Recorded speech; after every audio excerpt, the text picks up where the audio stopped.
The following story is about a real homicide investigation with graphic content.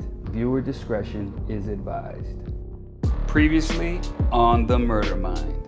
I look down and I see a box of ammunition. It's a box of .38 caliber bullets. It's the same caliber of bullet that I'm looking for. Do you know if Bill has any weapons? I don't know. Have you ever seen Bill with a gun? Okay. I'm no closer to solving this case at this point. Then out of the blue, I get a call from my homicide lieutenant who says, Vince, you gotta get out to Verbena Street in Southwest Atlanta. He goes, I think it's directly related to your Dennis McGuire murder. This is the cat and mouse game that Bill Davis is playing with me, and I'm ready to go.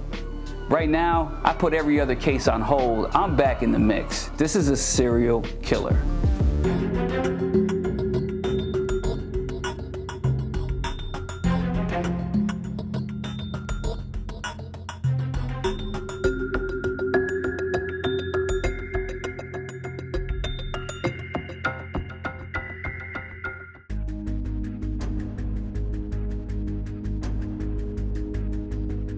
I arrive on scene and I meet with the lieutenant and another homicide detective, and I learn that a passerby found a black male in the middle of the street shot to death.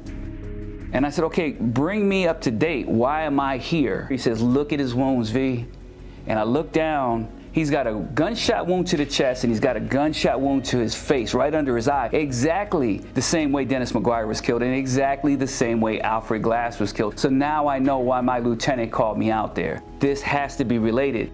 In his hand, he still has a cigarette that the ashes had not even separated from the cigarette butt. That tells me right there that this was a surprise attack. It wasn't an altercation. There was no fight that led up to this victim being shot. And what's significant about that, that's the same way Dennis McGuire was killed. Sneak attack. The same way Alfred Glass was killed. Sneak attack. So right now, this is a signature that's emerging that's really tying all of these cases together. So I'm sitting there and I'm just like really trying to process this information. And I had to think back to like the movie Catch Me If You Can, the brazenness of this. Whoever it is, while we're actively investigating a murder that occurred just months prior, I am convinced at this point that I have a serial killer and that he's gonna kill again. I am extremely concerned for the community at this point. After the crime scene is processed and evidence is collected, I learned that this victim is a middle-aged man named Warren Williams, almost the same age as Dennis McGuire and Alfred Glass. And what's really significant about this particular victim, where he's found on Verbena Street, is really a stone throws away from Dennis McGuire's house. More importantly, when I find out the address of this victim, Warren Williams, it literally is the house right behind Bill Davis. In fact, they shared a fence line of their backyards. You could throw a rock from Bill Davis's home and hit this victim's home. What are the chances of that? Right now, this is related to my investigation. 100%. This is all pointing to Bill Davis. You killed somebody while you know I'm looking at you? Like, really? Like, it's almost like, fuck you. I can't link this scientifically at this point, but I'm back in the mix. This investigation has just been put into overdrive. Circumstantial evidence is great, but by itself, it doesn't mean anything. I've got to find something else to tie all of this together. So Warren Williams is transported to the medical examiner's office where they actually remove the slugs from his body and send him to the crime lab. And I want them to do a comparison to the bullet taken out of victim Dennis McGuire. And a few days later, I get a report, and I cannot believe what I'm reading.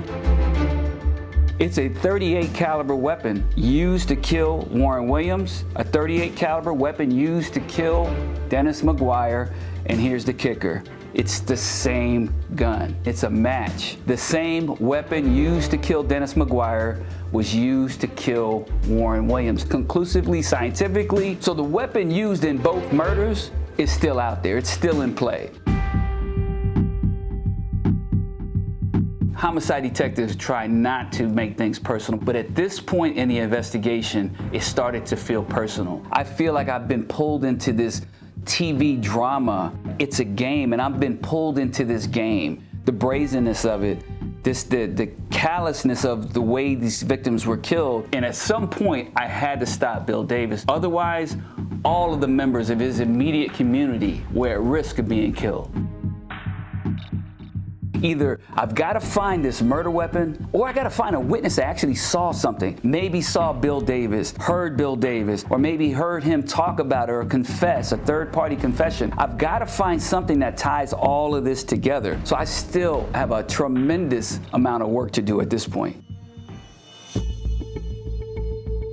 So now this fresh homicide of Warren Williams in 2008 is assigned to a whole new detective. I know this detective well. I want to pick this detective's brain. I want to find out everything that he's learned so far about the murder of his victim, Warren Williams. So the detective tells me he's got a suspect identified. This person happens to be the last person my victim was with before we found him dead. So right away I ask him, is it Bill Davis? And he's like, no. My suspect's name is Jerry White. I'm like, who in the world is Jerry White? And how does Jerry White play into this? The detective goes on to tell me that Jerry White, just like Bill Davis, lives in the neighborhood. He's a neighbor of his particular victim, right down the street. And that this suspect, Jerry White, does odd jobs in the neighborhood, similar to Bill Davis. So I'm starting to see the parallels of both cases. I'm starting to think, did Bill Davis give him an alias? Are they really two separate people? This detective goes on to say, well, the day that the victim was found deceased, he had been out with a neighbor, another guy, Jerry White, not Bill Davis.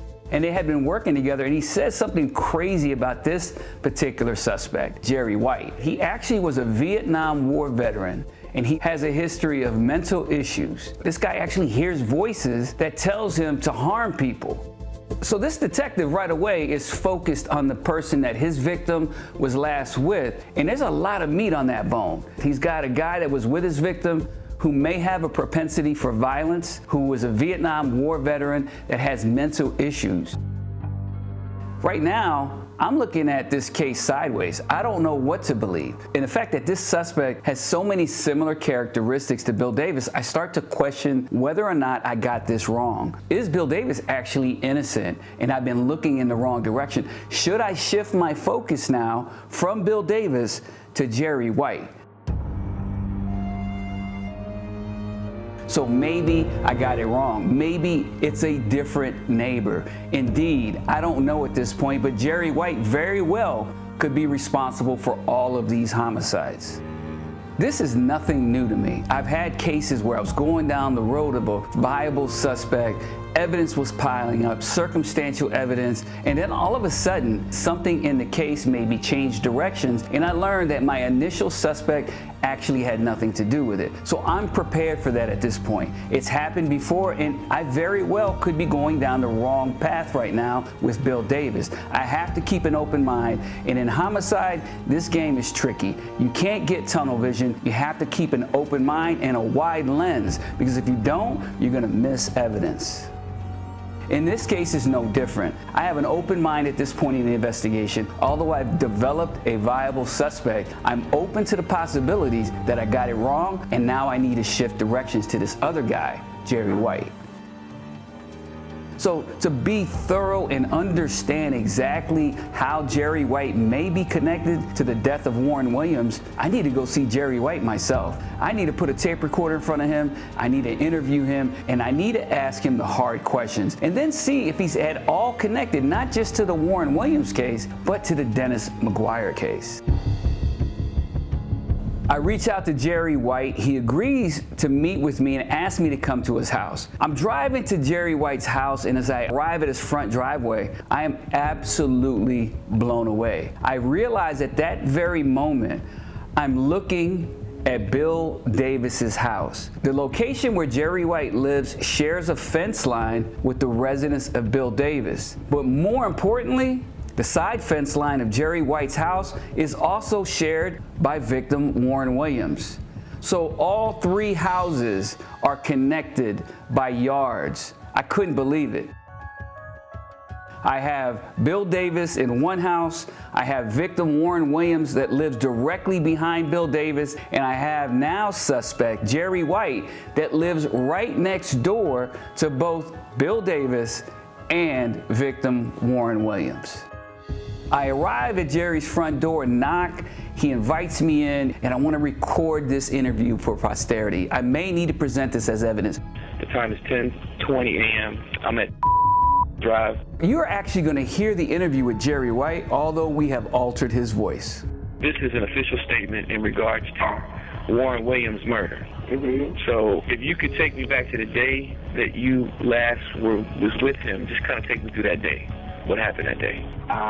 Don't quite remember the date, but the day that I dropped him off, it was at the corner of Peyton Road and Kelso Drive. His demeanor was very pleasant, he was very articulate and very deliberate in how he spoke to me. So I asked Jerry, take me through your day. How do you know Warren? He says, listen, Warren lives right next door with his cousin. I've known him for at least 3 years since he's been living there, and he does some construction work. I do odd jobs. So we collaborated to go do a job at a house. Okay, what time were y'all together that day? What time were y'all first together? About 7:30 p.m.? p.m. Okay, and what was that all about? What were y'all doing? We were doing some work with a guy named A guy named house? uh So what kind of work were you doing? We were doing some sheetrock work. Some sheetrock work, okay.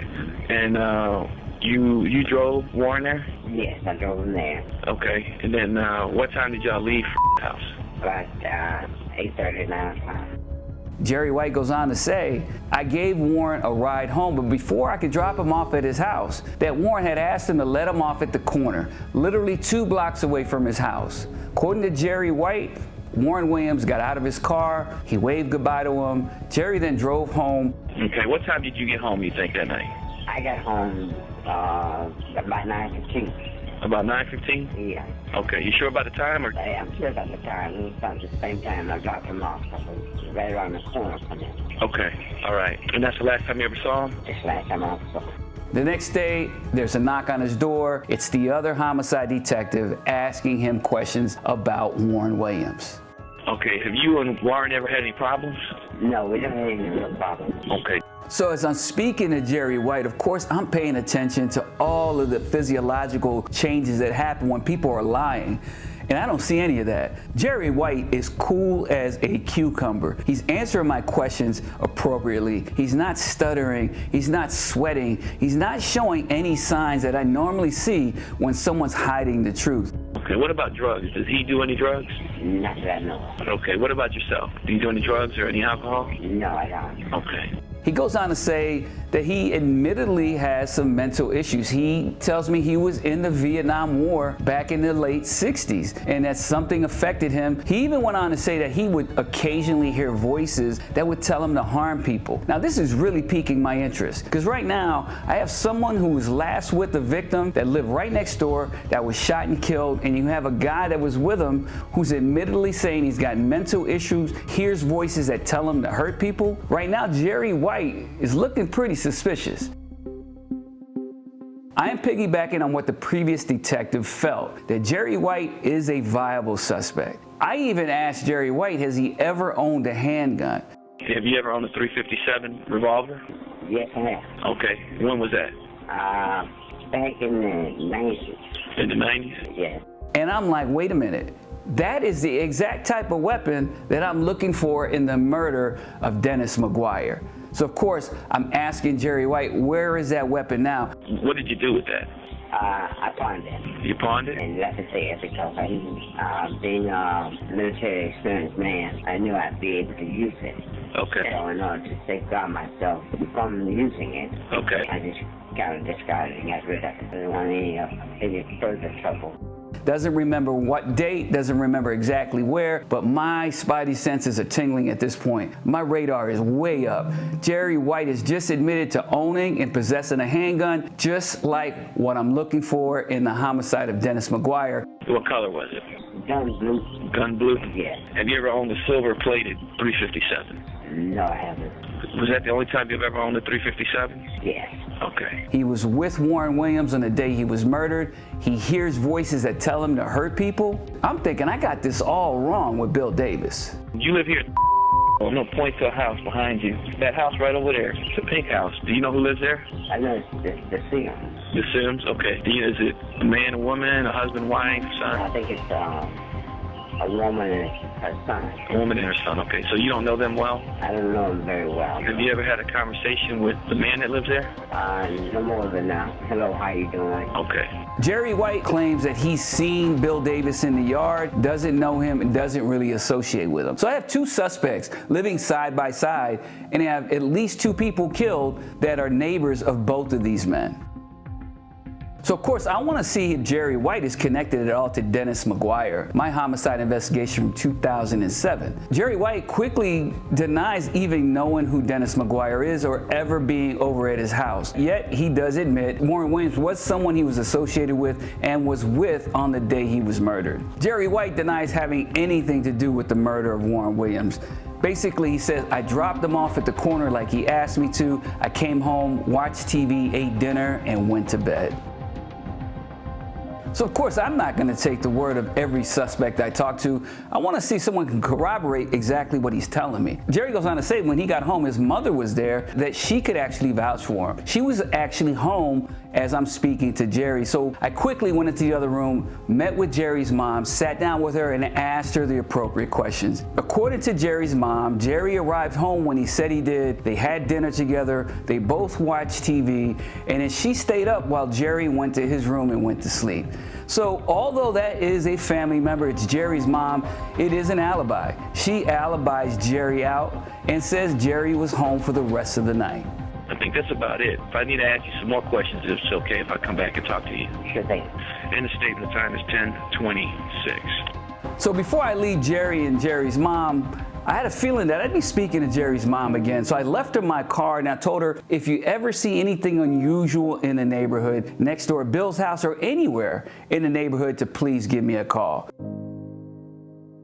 I leave Jerry's house, and in an abundance of caution, I do what's called a neighborhood canvas. I go down the street left and right of Jerry's house, Bill Davis's house, Dennis McGuire's house, Warren Williams' house, and I'm knocking on doors and leaving my card and telling all the people in the neighborhood if anyone sees anything unusual or suspicious to give me a call.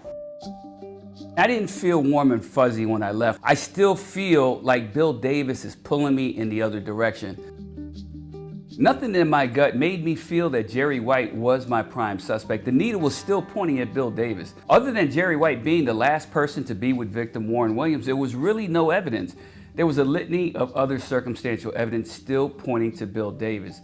Bill Davis has already demonstrated he has the ability to kill, and he's a prime suspect in so many other homicides.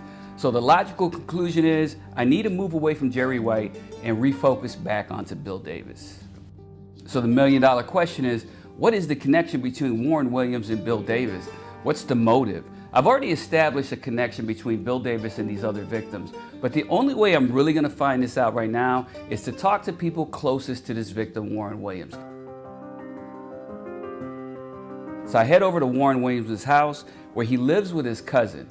And if anybody knew about Warren Williams, she would know. She goes on to say that Warren Williams had been living with her for about 3 years. So of course, I ask her right off, do you know who Bill Davis is? And she wasn't familiar with the name, but when I explained to her that Bill Davis actually lives right behind her house, she says she remembers seeing him around because their backyards share a fence line. She would see him in the backyard doing yard work. Strangely enough, she goes on to say that Warren told her Warren was doing a job with Bill Davis at a church working on some cabinets, that somehow they got connected, and when Warren returned home, he tells her that there's something wrong with that guy, Bill Davis, and that he didn't want to mess with him anymore. She asked her cousin Warren what exactly happened.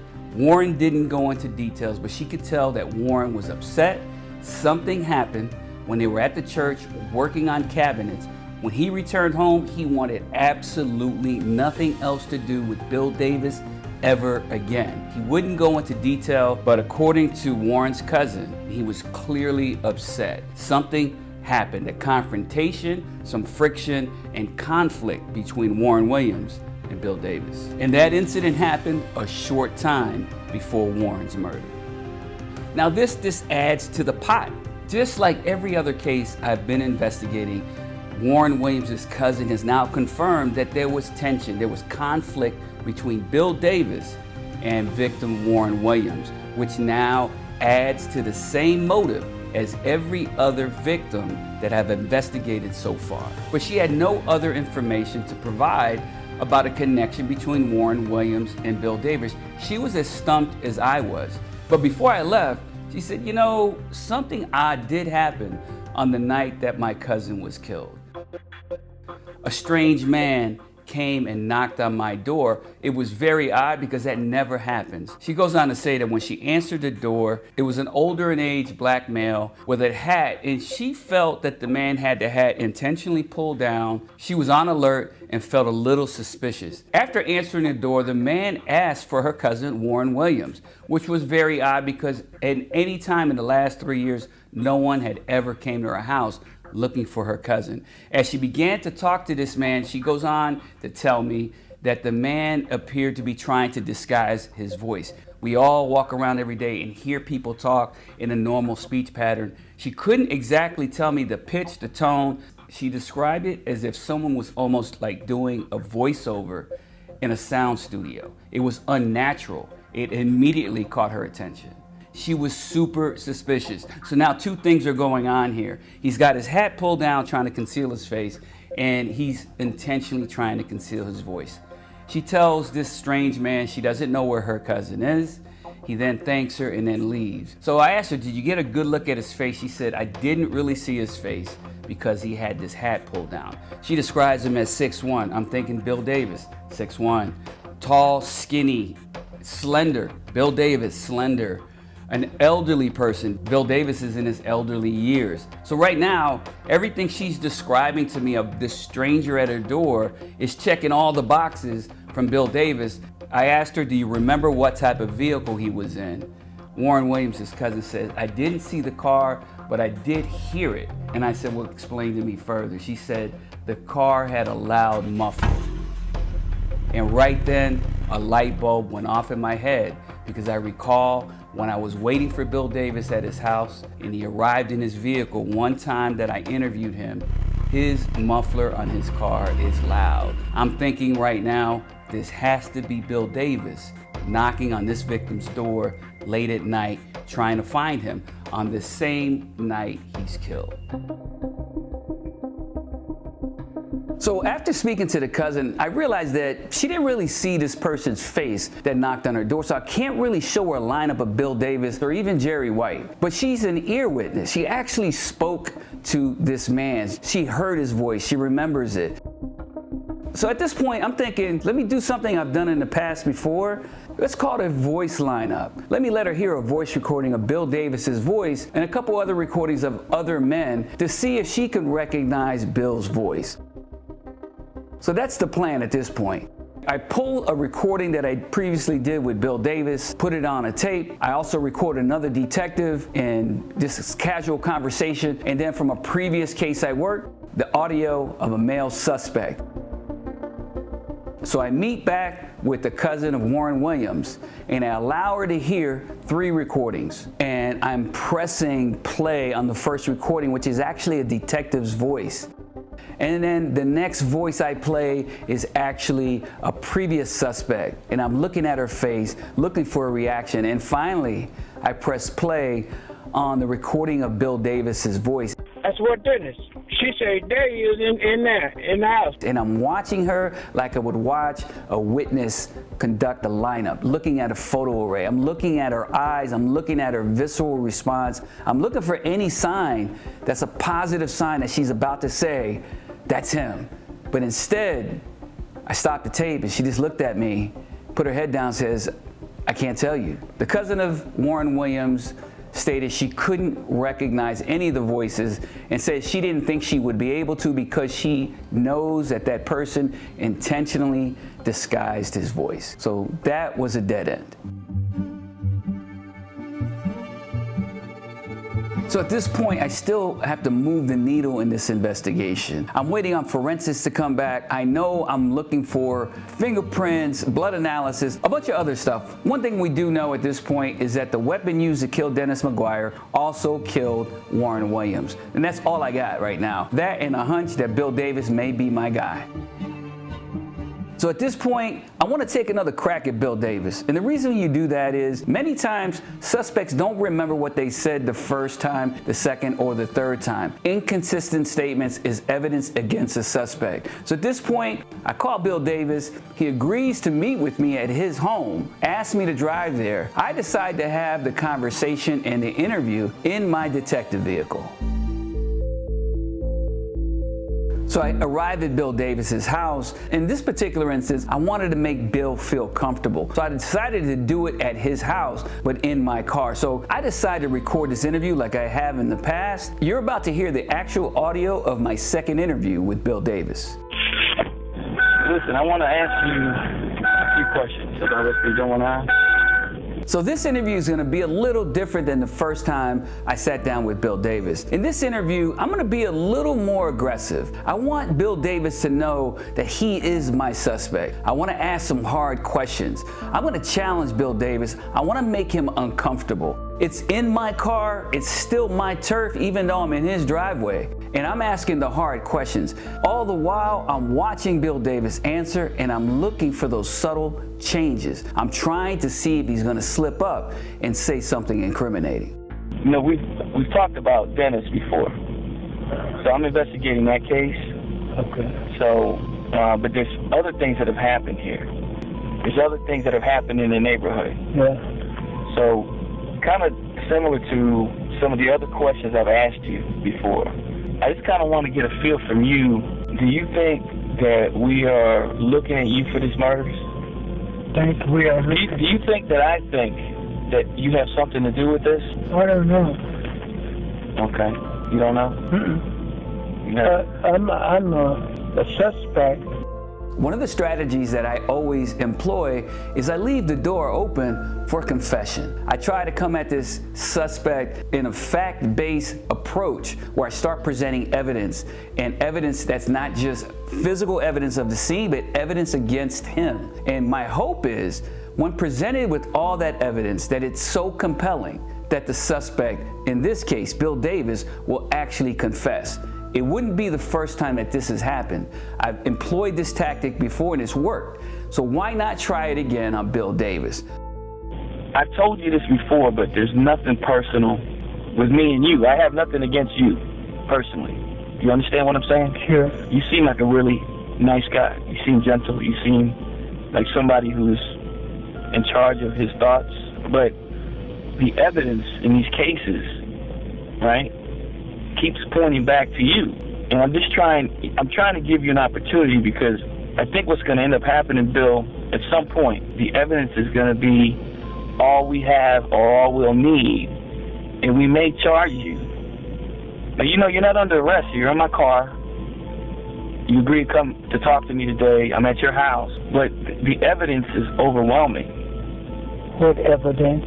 Well, circumstantial evidence, Bill. There's a lot of circumstances that surround you, and here's what I'm trying to do.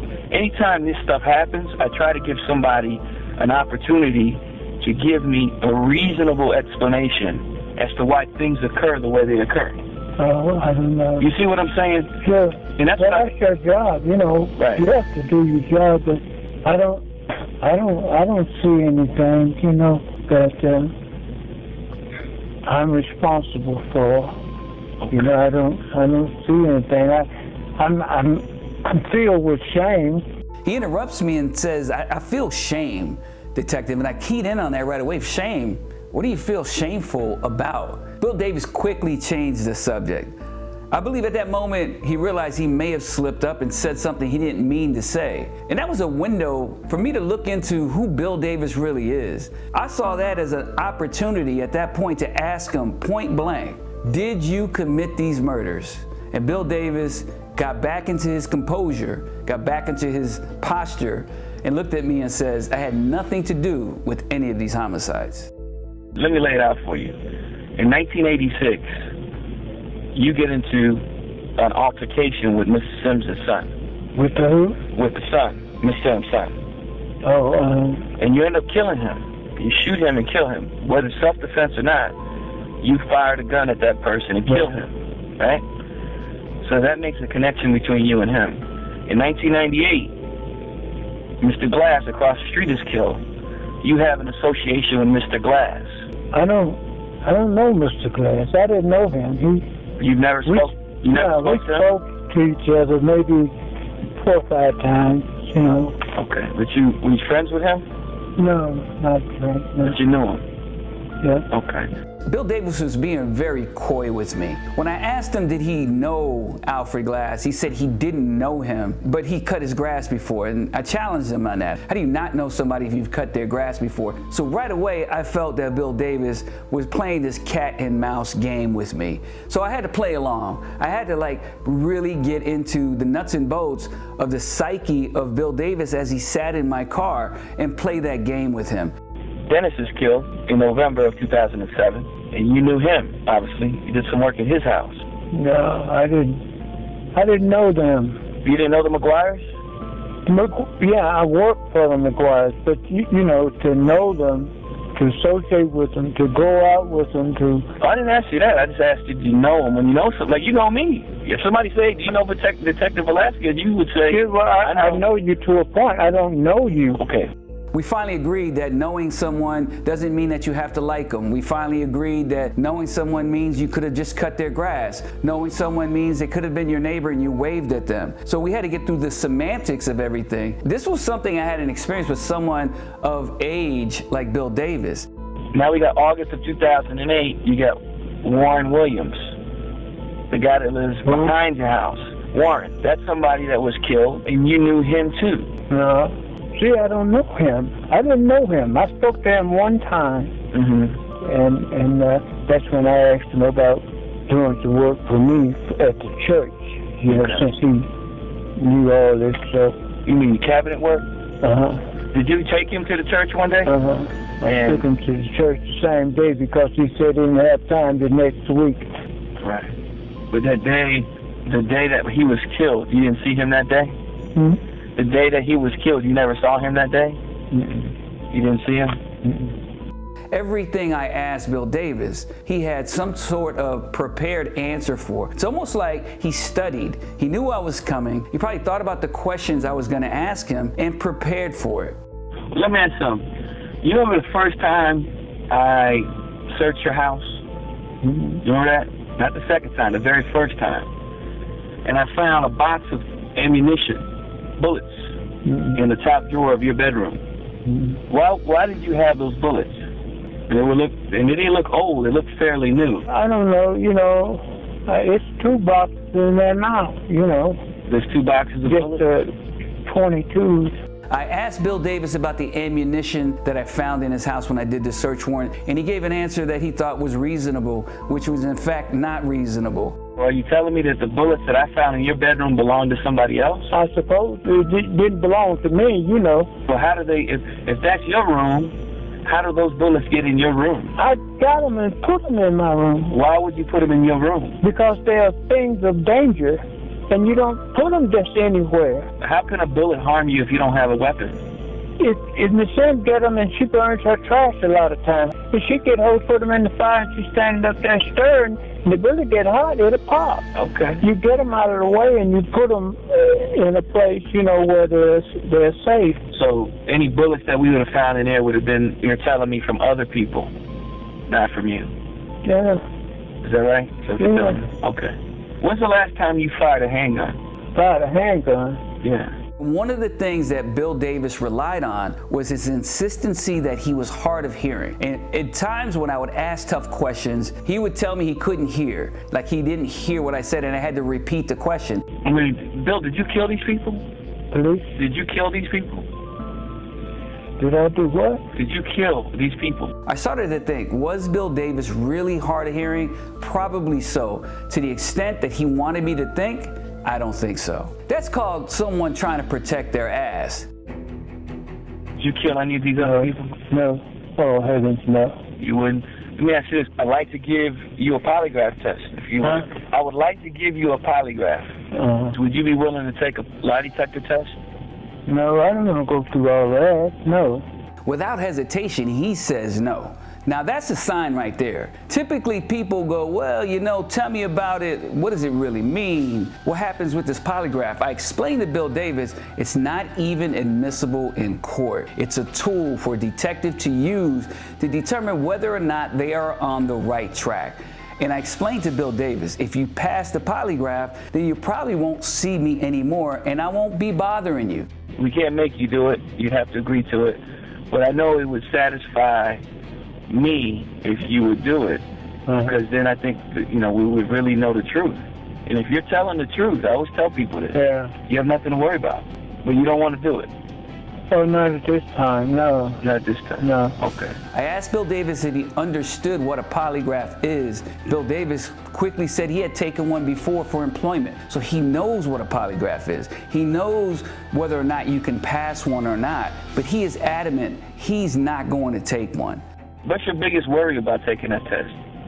What are you worried about? What am I worried about? It's negative, whatever it is. But if you're telling the truth, how could that be negative? It'll be positive. Yeah, but you don't volunteer for things that you know nothing of to even prove yourself. Why are you going around taking polygraphs and taking this and doing that? I'm not a suspect. You're saying that I am a suspect. Yeah, but you are interested in doing what's right for the community. Right. So why wouldn't you want to help me stop wasting my time with you and move on to what I really need to be doing? Yeah.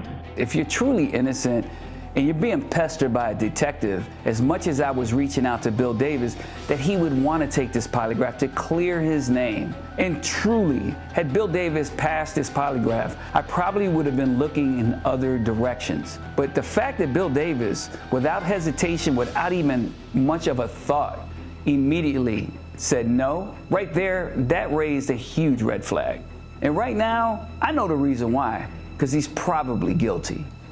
But listen, let's leave it at this. I'd like for you to consider the polygraph test. Oh, yeah. I want you to think about it, okay? Okay. Think about it. I'll give you a call at the end of next week. I don't know. Okay. How's that? Okay. I'll give you a call. We'll talk about it on the phone. All right?